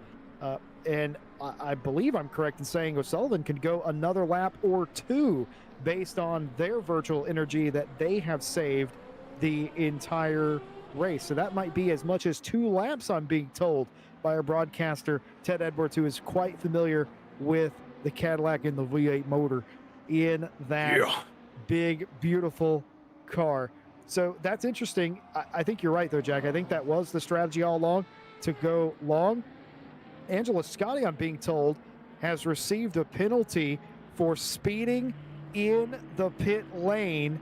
And I was just going to say, and I'm going to say anyway, because now it isn't my fault. Isn't it funny? We talked about penalties. We talked about track limits. Nobody has run afoul of that yet. Of course, we still have 26 minutes left to go. And now Scotty has got a penalty. And we're going to see, was this speeding in or out of pit lane? My guess is speeding in. We'll see. Depending on the severity, it's either a DT or a stop and go 30. Oh, I think they got hit in the back by the GT behind them and got pushed through back, the pit lane. That's Anthony Chevinson that would be on the back. Oh, I think it is. Oh no. Oh, well called. And I think Chevinson, he didn't get the penalty, but certainly would have if he didn't use the back of that Aston Martin. That's that's a rough one to see. He's going to it's probably almost certainly a stop and go 30 from Angela Scotti, and had driven an absolutely fantastic race. And unfortunately, there's not really anything that can be done to change that. That's sort of the type of penalty. I've actually experienced that. I think back when that's Christopher Strape. Oh, that's Christopher Strape, and he's got Oh no! Oh, it's gone so much worse for Angela Scotti.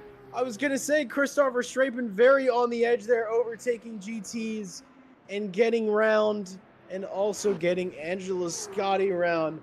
Talk about salt in the wound there for Angela Scotti's race. Oh my goodness. How many multi-class incidents have we seen today? Add that to the pile. Algarve seems to invite such incidents. Of course, we've talked a lot about the groove and how you sort of want to stay in one sort of groove, and you get out of that, things get a little bit crazy. We're going to see what happened to Christopher Strape. Was this just a move gone wrong down the inside, I wonder? Well, I think he was around the outside. He's not close enough to go out. He's like, all right, I sort of committed to the line. Let's use the speed. They sort of take their racing line, which caught Verstappen out. And then, oh, wait, I think he might have gotten turned as he was coming back onto the circuit. I don't think Scotty was sort of affording him any space to get back onto the circuit. We'll see from Chevinson's point of view. Yep, I think it's... Oh, wow. You know, I had the exact same thing happen to me at the 24 Hours of Le Mans, actually, a couple of weeks ago. And I got to say, from the perspective of a hypercar, you feel that the GT's at fault. Oh, wait. More drama. This is Janowski and... man. That's a bit of a moment. That's coming down towards turn 8, I believe. That's in turn 7. It's like a tap of the brakes. It's a very quick corner. Tough to take too wide. Janowski maybe goes a bit... it's a bit hard to say. But I would assume Janowski goes a bit wider than Smith Adams was expecting, and they both sort of pirouette around in a very dramatic and slightly balletic fashion. And O'Sullivan has taken his pit stop and is still in P3.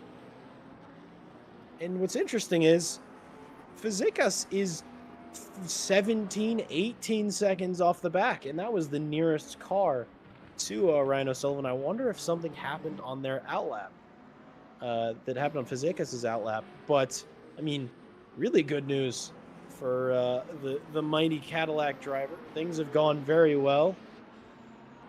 And,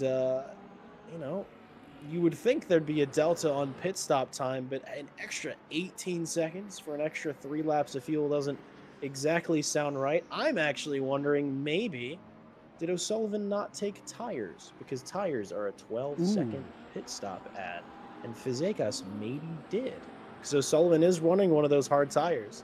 I'm thinking Fazekas took tires. O'Sullivan didn't. From my napkin math.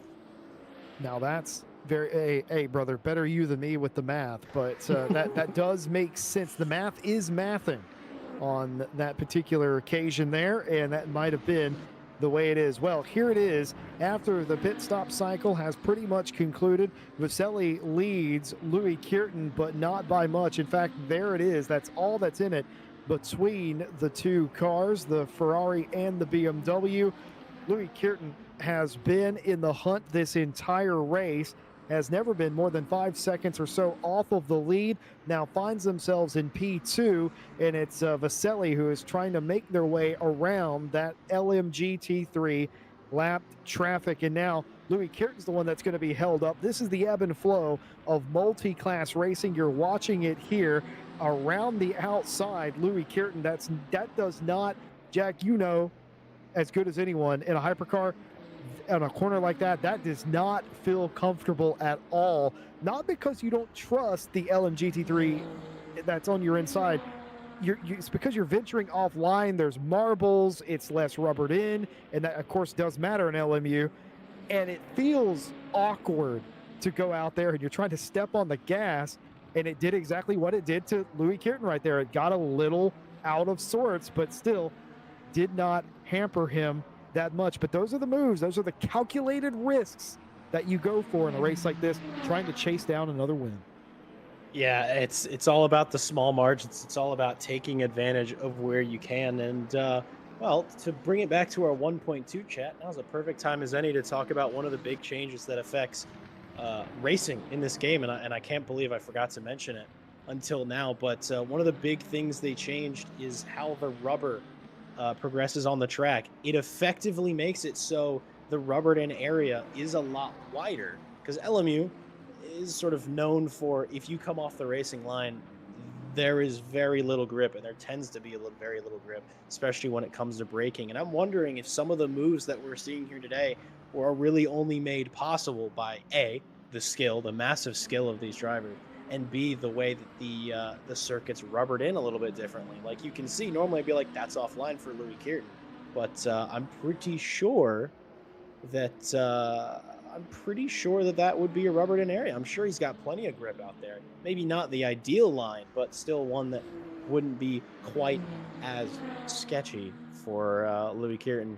And I think I'm, maybe not to jinx anything, Jesse, wouldn't want to place a commentator's curse on anybody, but this is shaping up to be a bit like the finish we saw last week at Silverstone of a photo finish, maybe, for Louis Kirton. This is a different driver, mind you. This isn't Van der Weyken. This is Martin Vaselli that he's chasing down, but Louis Kirton is in the running at the end of this race. 20 minutes remaining for the victory. Yeah, just to expand upon your point about the raced in line, the rubbered in racing line, the way that it had worked for R Factor 2 and LMU for its entirety up until this update was the racing line, the real road, was generated based on the center of where the car is running, not where the actual tire track width is. So to counterbalance that, what Studio 397 did was exactly what Jack said. They merely widened that track out. I wouldn't say they've doubled it, but in some instances, Jack, it certainly looks like they may have doubled that length. It looks more realistic than it's ever done. It races better than it's ever done. And of course, it gives you more grip. Now in the wet, it's going to have the opposite effect, which was also something that happened in 1.2. I'm pretty sure Yes, sir. I'm correct in that, where if you race on the rubbered in line in the wet, you're going to have the opposite effect. It's going to be absolutely horrible. I have done that around Silverstone since 1.2. Can't confirm, horrible on the rubbered in line. I wasn't aware at the time if it was just me being a bit silly in a prototype or if it was the rubbered in road, but the track is wider. The rubbered in part is way wider now. It's way more realistic. And to your point, might be seeing Jack, a move here, Jesse. I hate to interrupt you. I think we might be seeing it. Oh, he's trying around the outside. Both cars run a bit wide, and Martin Vaselli got hampered by a GT3 on the exit of turn 4 going down the straight. That's why it was going so slowly. Oh, but it was quite a bit of kissy, touchy for the hypercars fighting for the lead. But at the moment, it's Vaselli leading Kinder still, or Kirton still. Billy Octane here being hounded by Marco Badowski. And this is where Billy has been running ever since their pit stop. They're up into, oh no, Billy Octane hasn't pitted. So that would explain, they've been up to 7th for quite a while now, but I thought they had pitted. They haven't pitted. And wait, no, they had to have pitted. Okay, the graphic is being a bit silly. I was going to say, I've seen him in 7th since the pit stop, and I'm not going senile in my old age. Octane has been down the pit lane, and he has been in 7th, but now is being hounded by Marco Badowski. Difference in tire here. Mediums all around for Marco Badowski, chasing full hards for Billy Octane, leading currently. Jack, you mentioned earlier, passing around here quite difficult indeed, even if you're in different classes, let alone the same class, and you're seeing Billy Octane hold off, for the moment anyway, charging Marco Badowski on presumably stickier tires. Yeah, that tire offset's gonna sort of be a big deal as we come into this race. But I think Badowski, he had the line. Billy Octane went a bit deep into 14, but then has the preferred line for 15. I mean, the straight line speed we saw earlier of the Porsche. Now we get to see what the BMW looks like. It looks like he has the run and is going to go for the pass back. Wow, that BMW. Billy looked like he was offline in the final. Oh, I was talking about it. You don't want to go too wide. They've gone and done it in a dramatic fashion. He's coming right back at him. It's still more kissy, touchy from the hypercars. Billy Octane, though, getting a bit wide, and I think those hard tires may be running out of a bit of grip. But a very good final effort from Billy Octane.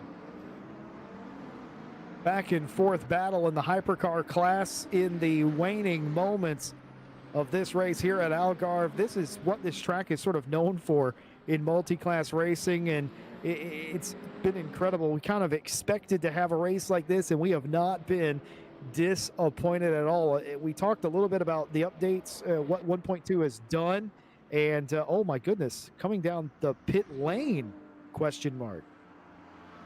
Interesting. I don't know if it's an energy requirement. I'm wondering, I don't think we have a penalty. We're going to stand by. We're going to get that sorted out. That is plenty of energy in the car. I wonder if Jacob Janowski got a drive-through for track limits. Had to be track limits. That is certainly a drive-through. And what an inopportune time to get that. Fighting for the podium, Jacob Janowski now dropping down to 6th position. See another one. I see Tom Shipston hasn't pitted, but I know for a fact that he has. We're getting a return to, I think it was multi-sprints last season. I think it was round 5. We were very confused at how a car was going after it had already stopped, but it was because the graphic was, well, wrong. But it's still the fight for P1 between Louis Kirton and Martin Vaselli, two of our incredibly quick drivers, two of our title contenders in last season. And, well, it looks a little bit like it's still between the two of them, not much.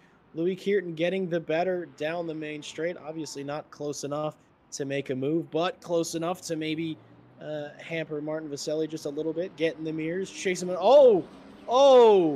It's between Milan van der Weyken and Barnabas Fazekas. That's P4, P5. That's the fight that we were seeing. Is that going up to turn 13 maybe, where we've seen a bit of multi-class mismanagement and now maybe some hyper car mismanagement? As we're going to see, we're really pushing the limits of the replay system. I got to say, doing a pretty good job so far. And the man who's running it, Ted Edwards, doing an even better job. We're going to see between the two. We know Fazekas is very confident on the brakes. Maybe it was a late move. Maybe it was a late lunge.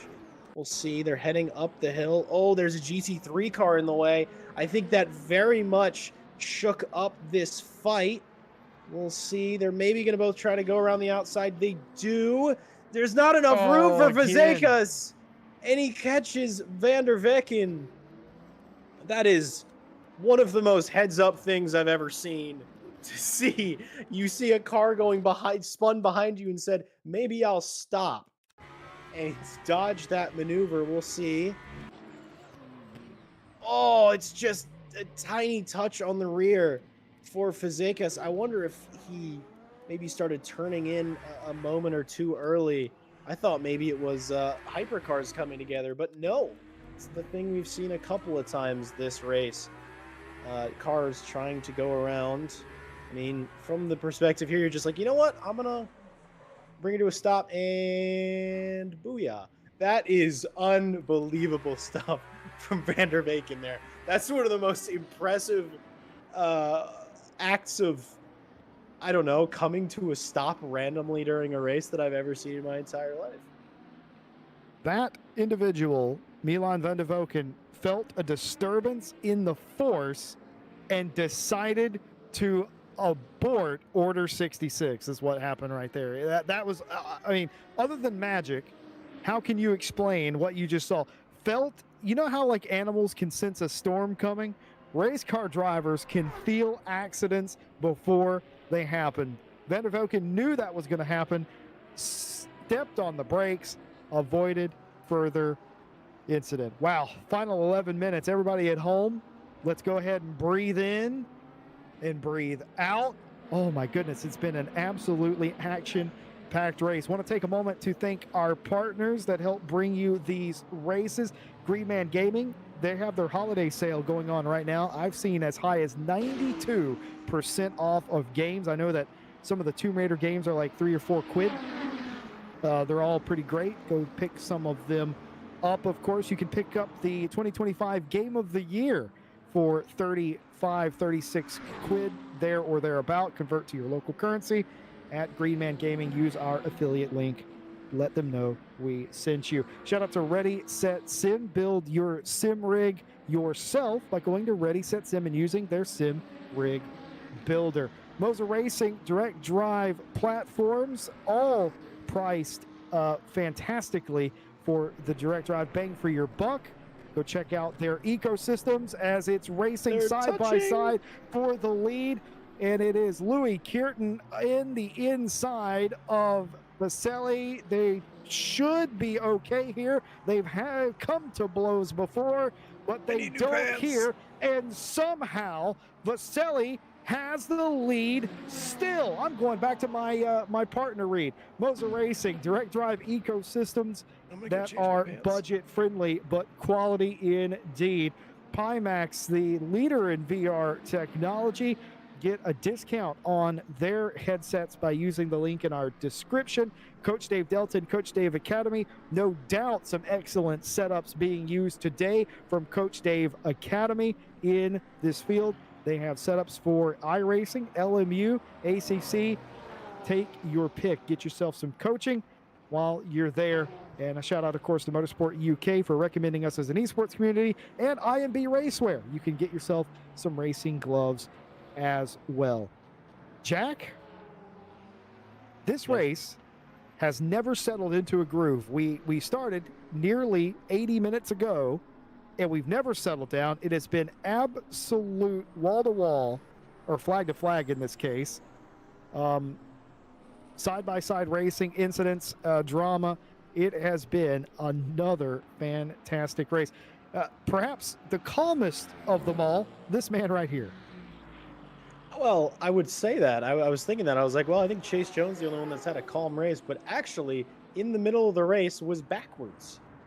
Going up towards turn 13, there was more multi-class mismanagement, is now how I'm going to refer to it, because that just rolls off the tongue really nicely. But there's some more multi-class mismanagement in our favorite corner, which is between turn 12 and turn 13, and was backwards, but still is leading the race and has climbed 20 seconds since that incident happened to Smith Adams in the rear. I will say, I think Smith Adams and Chevins did come together at one point or another. Some things did happen that's slowed them down just a little bit. But I think this might be the only driver that had a quiet race. And Eduardo Di Giacomi didn't have a quiet race for sure. Was leading the race for a while and was fighting for that race win to get it back. Got disconnected, and we can't go without mentioning Jack McConnell not getting to disengage the pit limiter on the start and getting put into the wall. And that's a tough thing you never want to see. We'll see. I think something might have happened with Jordan Daly here, chasing down Billy Octane just ahead. These two sort of been driving together. Oh, Daly maybe thought about a move. He does have a little bit of an overlap. We'll see. Oh, they've come together. He tried to catch it. That was some friendly fire, because after all, Jordan Daly and Billy Octane are certainly talking to each other and racing together, sometimes on the same banner. It was maybe a slight misjudgment, but such a tight hit for Jordan Daly. He's still down in ninth. We still have more hypercar action. We've got about 3 fights for position going on. Well, now 2 fights for position now. This is Badowski on Christopher Streppen. And, I mean, I would say we only have 6 minutes left as Marco Badowski gets his nose in on Verstappen there. Verstappen goes a bit deep. But yet again, we saw this earlier in the race. Somehow, Christopher Streppen can take the worst line and still have a fantastic run out. But Badowski gets back to the inside. Verstappen locks up a little bit. He gets the crisscross. He goes back under. How does he do it? Christopher Streppen maintains 6th position, and Marco Badowski has to wait another couple of corners at least to try to make a move back on this guy. This may be the middle pack that this is a fight for, but you would think that this is for the win. This is for the championship. These racers are putting it all on the line. It's a bit of a wiggle from Badowski, getting it a bit deep on the brakes into 11, but it's still Verstappen leading this pair. Well, I'm glad I told everyone to breathe a few moments ago, because they're going to take this to the last. He's going down to the inside. Back down to the inside is Marco Badowski, making sure Verstappen can't. He's going to pick him off here. There's going to be contact 3 wide with Angelo Scotti, and they just about get away with it. A tap, though, and Badowski's going to go through. Christoph Verstappen is not going to like that. Not going to like that they've been passed like that, but Badowski is not going to like that they got tapped out of the way. Used as a pick was Angelo Scotti, and back to them here is Verstappen. Can't hold on. Badowski through. That was unbelievable stuff between the pair. It's the multi-class giveth and the multi-class taketh away. I'm so impressed that both drivers kept it going, kept it as respectful as you did, and we're hearing that Billy Octane, if this isn't friendship, I don't know what is. Billy Octane slowing down so that Jordan Daly can catch back up, so they can resume their fight, give us a photo finish. And I gotta say, I appreciate that, and I love that. We still have more fighting, 4 minutes remaining, maybe 3 to 4 laps. Louis Kearton still on the back of Martin Vaselli. It doesn't seem like he's really catching, maybe in the dirty air, maybe with the tires in the way that they are. Doesn't quite have the pace. However, you can see down the center of your screen, last lap, they're dead even for the most part, not really catching. However, any little bit of any moment between these two drivers, any GT3 car catching slightly out of position, this fight could be immediately on its head, and I think we have enough time for something like that to occur. Some last bit of drama. 2 laps to go, Jesse Lee. Oh, well, this is good. I guess we're about to learn something here. How bad does Louis Kearton want 2 in a row versus Martin Vaselli wanting to get this win and get back into the championship? If you are Louis Kearton, I don't think you can be overly aggressive here. You've got the championship lead. Losing this race to Vaselli doesn't really hurt your championship odds. You've got to think long term. Louis in the best position to win this whole title. It's not worth it to throw it away trying to win one race where you can finish second. Yes, you get 5 less points for that, there or thereabout. But still, I don't think it's worth it. Oh, my goodness. Off of the racetrack is Verstappen. Verstappen. Oh, no, that's Badowski, in fact. Marco Badowski. So Verstappen had gotten back by Marco Badowski. When we last left, it was the opposite way round. So Verstappen had gotten back around him or close to him. How did that happen? Because from when the replay starts, you can very clearly see Verstappen's in the gold Porsche. They are well and truly behind here. So something had to happen. This was the previous lap. Oh, yep, gets held up here a little bit, but no, it's not there either. It's held up a little bit more, but that's for position. Oh, I think he tagged the back of Milan van der Vecken going into turn 7. We'll see that from the, yep, I think I saw just a flash. He's thinking about it, drops back in, breaks just a little bit later, and tags the back, and he's off. Marco Badowski had pace to maybe grab another spot in the final moments, but if racing isn't about small margins, that was just a much margin between the two. Christopher Schreppen was thinking maybe 7th position was all he could get in this race. It's been 1 lap, and Christopher Schreppen is in the top 5, but Milan van der Vecken isn't giving up, locking up just a little bit. Verstappen runs wide, and these two are going to take it for another lap. I'm not sure where the leaders are, but this might be our last lap. This is the fight for the podium position. O'Sullivan's kept it this entire race. Can he hold it? 1 more lap for the Cadillac driver. That's all he needs. Barnabas Fazekas, though, has the inside line, but can O'Sullivan maybe grab the toe coming down towards turn 1? We'll see what the straight line speed is between these two, but he went wide. I think his tires might be completely gone. Marco Badowski's off again. And we'll have to look at that at some point to figure out what's going on, because too much is going on. And the leader of Martin Vaselli has only got 1 more sector to finish this race. Jordan Daly needs to be very careful about staying out of the way or staying quick enough that he won't affect this fight too much. We're entering turn 13 for the last time. I don't know who that is that just went off. Oh, it's Daly on the inside. He stays out of the way.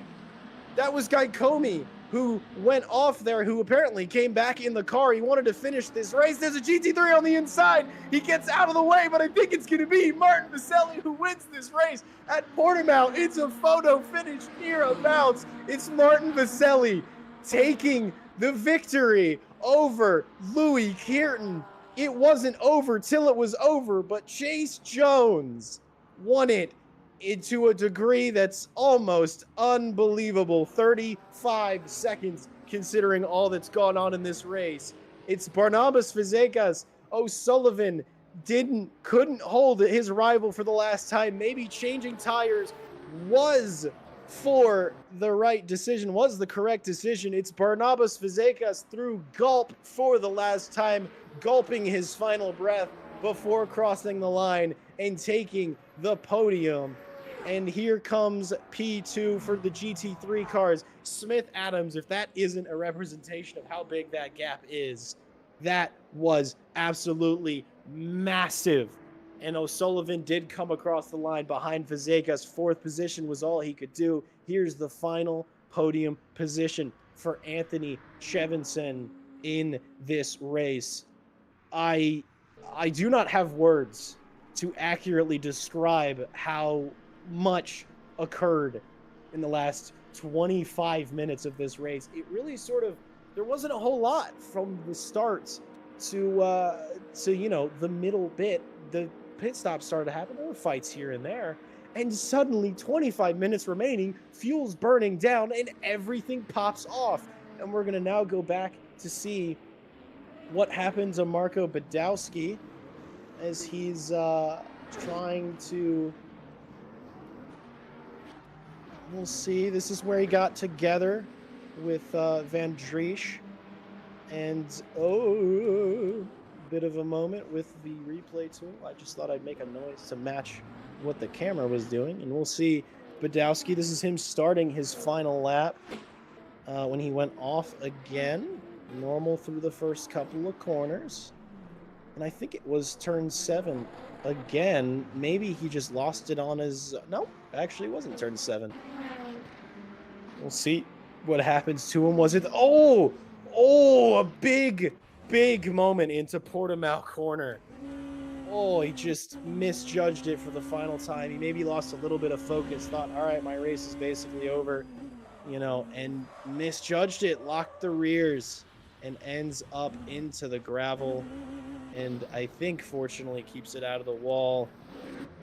And I don't think... Oh, well, he does tap the wall, which now is a perfect time to talk about one of the other 1.2 changes that went without mentioning. The damage threshold for losing your rear wing has been raised by a reasonable degree. So hopefully we'll see less rear wings popping off of cars.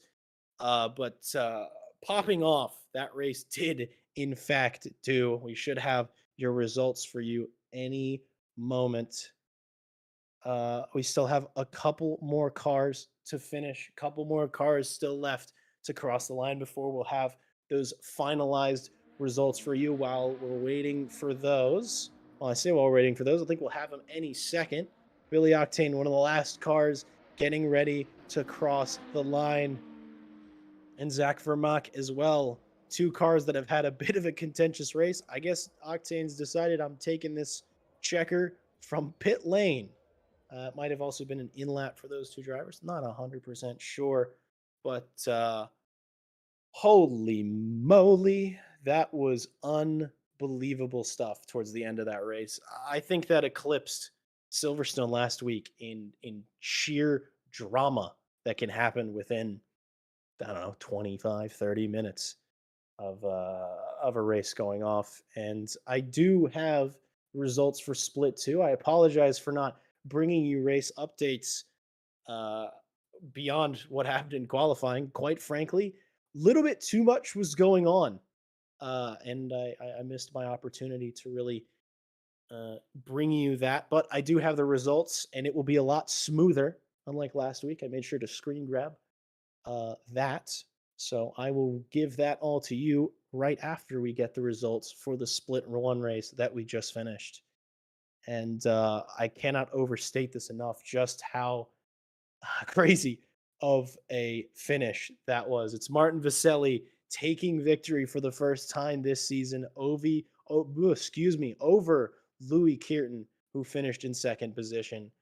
And that gap being 4/10 is not, I don't think it's indicative enough of how close that fight was. And also, Ted Edwards is telling me is entirely incorrect, because I think it was closer to 1/10 when they went to cross the line. Barnabas Fazekas crossed in P3, getting past Ryan O'Sullivan on the second to last lap. Ryan O'Sullivan carrying his Cadillac, fuel saving like a true professional, carrying those tires maybe just a little bit too far, maybe a little bit too hard. P4 for Ryan O'Sullivan. Christopher Streppen, the jump from P7 to P5 within a couple of minutes needs to be studied. That was incredible work from Christopher Streppen in P5. Milan van der Weken finished in P6. Marco Badowski in P7 after struggling with his Porsche in the final minutes. The two buddies, Billy Octane and Jordan Daly, finished 8th and 9th. Zeno Ventrisha finishes in 10th. Eduardo Di Giacomi is, after his disconnection, he did take the checkered flag. He did return to the session to cross the line. Massive respect for that, but lost out on a potential race victory and a potential podium at the very least because of that issue. And one other driver worth mentioning is Jack McConnell, not getting to race, starting it on pole, and his pit limiter, his inputs not registering, and his race ended before it really got started. But a great showing for the hypercar field, and a great showing from Chase Jones, our winner in the LMGT3 category. He put a good 35 seconds, I think, when he crossed the line to Nate Smith Adams, who finished in P2. And P3 was a bit of a contentious position.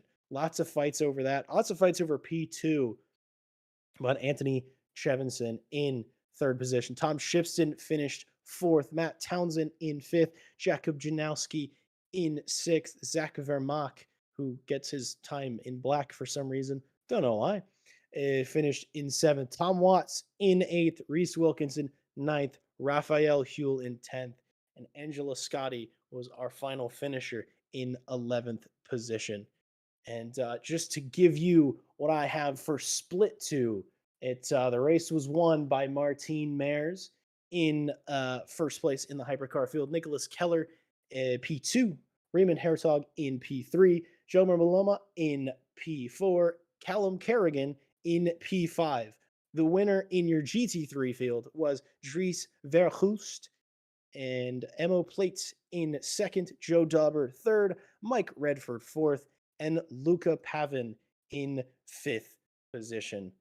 And that I only wish I could have seen what went on in split two, because knowing what we had in split one, I'm sure it was one heck of a race in there as well. And it's super cool that we get to host two full splits of drivers. That LMU and RCI are sort of a match made that everybody gets to race, everybody gets to enjoy themselves. And thank you, Portugal. Thank you, Algarve, for bringing us such an incredible race.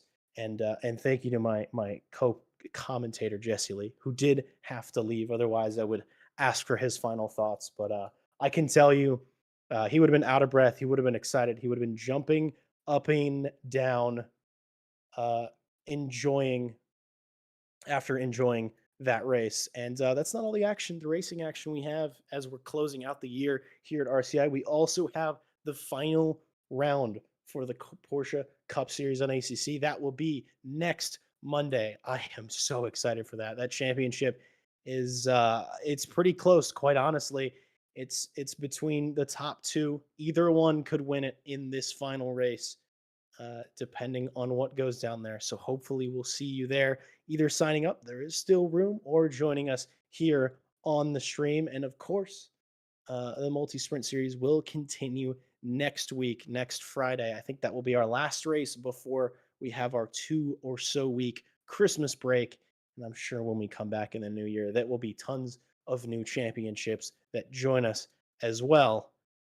And it's incredible that we get to do this race, and and thank you to all the drivers that show up and everyone that comes to join us on the stream. And also special thank you to our partners, Ready Set Sim, Coach Dave Delta, Green Men Gaming, Moser Racing, Pimax, and a special thanks to Motorsport UK for having us as a recommended esports community. One final thing before I go, speaking of community and people being awesome, we are looking for some people to bolster our existing commentary and steward team here on RCI. So if you head over to our Discord, which, by the way, perfect place to be if you want to stay up to date, talk with everybody, hang out, wonderful people.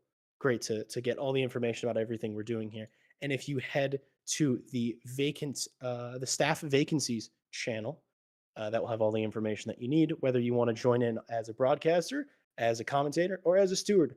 No experience is necessary. Just, I don't know, have a good attitude and like watching cars go in circles. And that's really all we need from you. And hopefully we look to welcome some new people on the team soon. And ladies and gentlemen, that's going to be all we have for you here in the Multi-Sprint Series Season 4 here at RCI.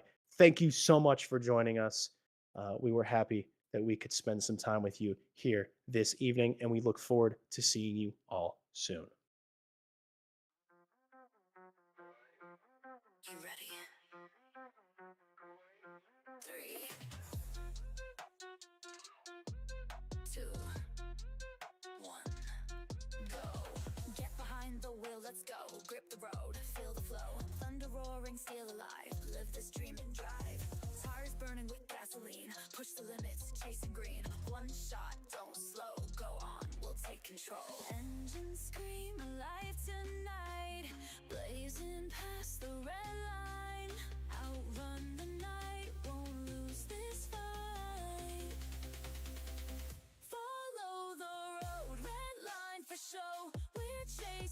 taillights, don't let go. Under the stars, we'll go so far. This is who we are, chasing taillights.